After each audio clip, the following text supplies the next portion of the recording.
Y la complicación puede llegar a que esto llegue a sinusitis o rinosinusitis. ¿Ya? El tratamiento es por corrección de los factores predisponentes. ¿Ya? ¿Qué tenemos que hacer en este caso? Vamos a hacer también, en el caso de que esté muy tapada las fosas nasales, se puede llegar a hacer lavados nasales con soluciones ligeramente alcalinas, limpiezas sistemáticas de estas secreciones. ¿Ya? Se puede utilizar vasoconstrictores nasales durante cortos periodos de tiempo. También se puede llegar a utilizar antihistamínicos.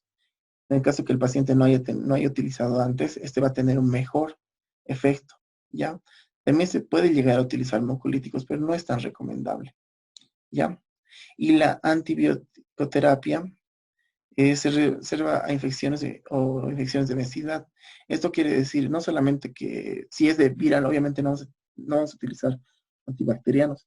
Esto llegará a complicar si llega a tornarse con débitos mucopurulentos ya amarillos, casi verdosos. Entonces tenemos que hacer ¿cómo se llama? Un antibiograma y ver qué tipo de bacteria es la que está causando para obviamente mejor dar un antibiótico de selección, ¿no? Adecuada. Ya. Posteriormente, ¿ya? Dentro de la rinosinusitis vamos a encontrar que es un proceso inflamatorio que ocurre en la mucosa, en el revestimiento de la cavidad nasal y en los senos paranasales. Generalmente tienen dos o más síntomas asociados.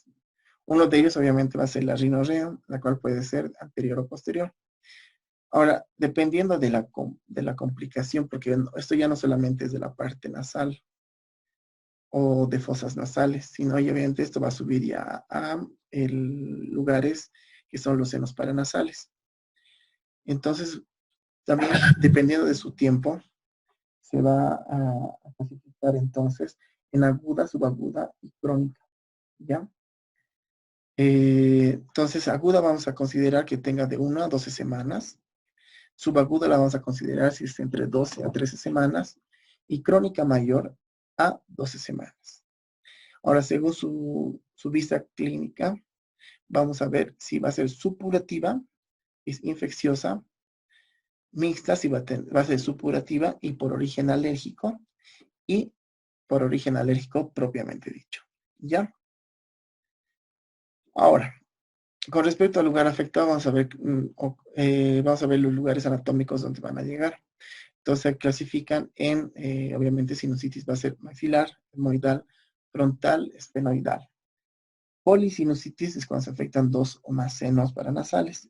Y pansinusitis cuando se afectan todos los senos paranasales. ¿Sí?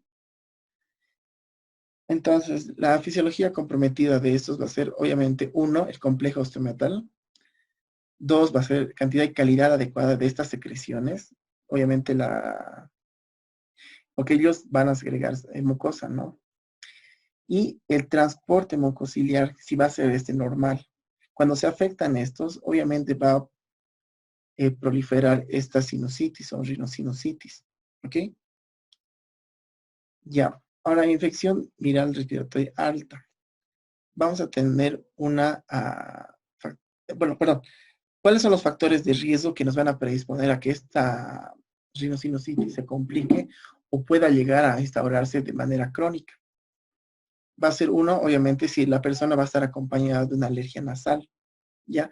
Si esta persona va a tener infecciones virales infecciones de vía alta de la respiración, si va a tener algún tipo de fibrosis quística, algún tipo de pólipo, si va a llegar a algo que va a llegar a comprometer las vías normales, ¿ya?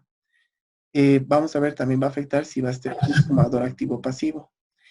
También va a llegar a afectar si el paciente puede llegar a presentar problemas de EPOC, de enfermedad obstructiva crónica. También si este paciente llega a presentar asma. Bueno, otras también de las actividades va a ser la rinitis medicamentosa secundaria a la aplicación lograda de vasoconstrictores. También va a influenciar un factor de riesgo, las desviaciones de septum nasal. ¿Ya?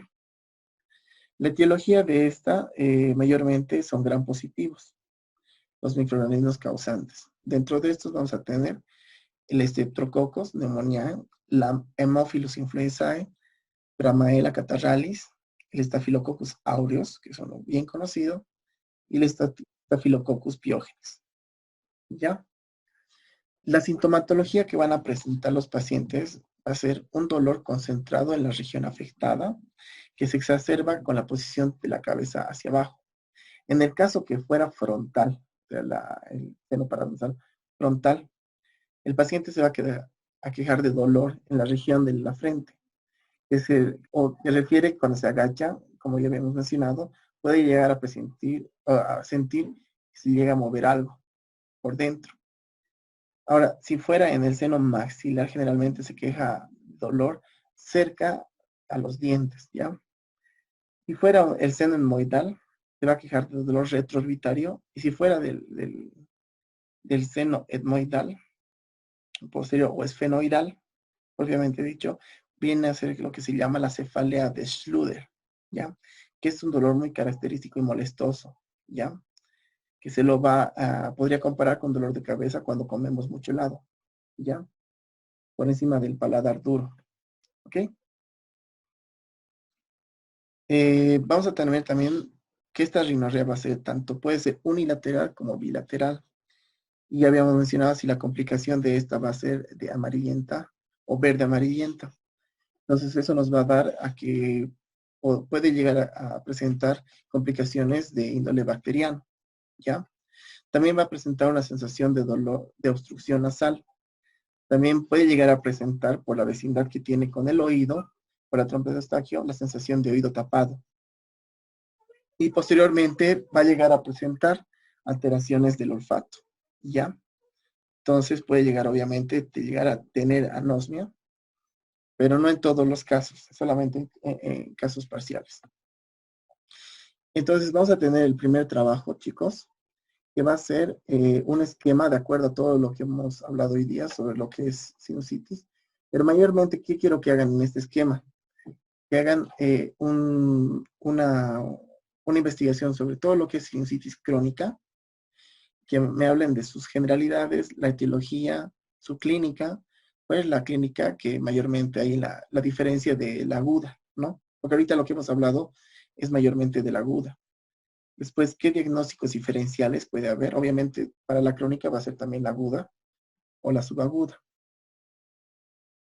Obviamente, también dependiendo mucho del tiempo, ¿no? ¿Qué diagnósticos puede haber? O sea, ¿cómo se realiza el diagnóstico y cómo se hace el tratamiento? ¿Ya? Tratamiento no quiero que me pongan mucho la cantidad, sino qué fármacos son los que se utilizan o qué tipo de fármacos se llegarían a utilizar. ¿Qué tratamientos también locales se puede llegar a utilizar para esto?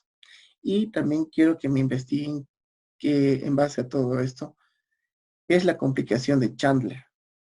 ¿Ok?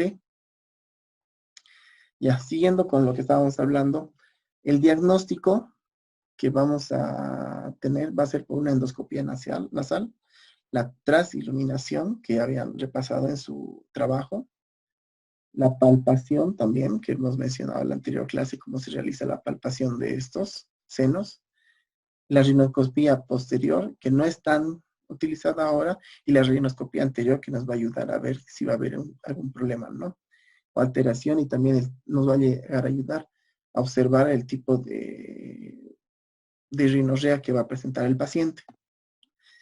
También vamos a ver las radiografías, una que va a ser la de Cadwell, que es una de las más útiles para observar el seno etmoidal y seno frontal.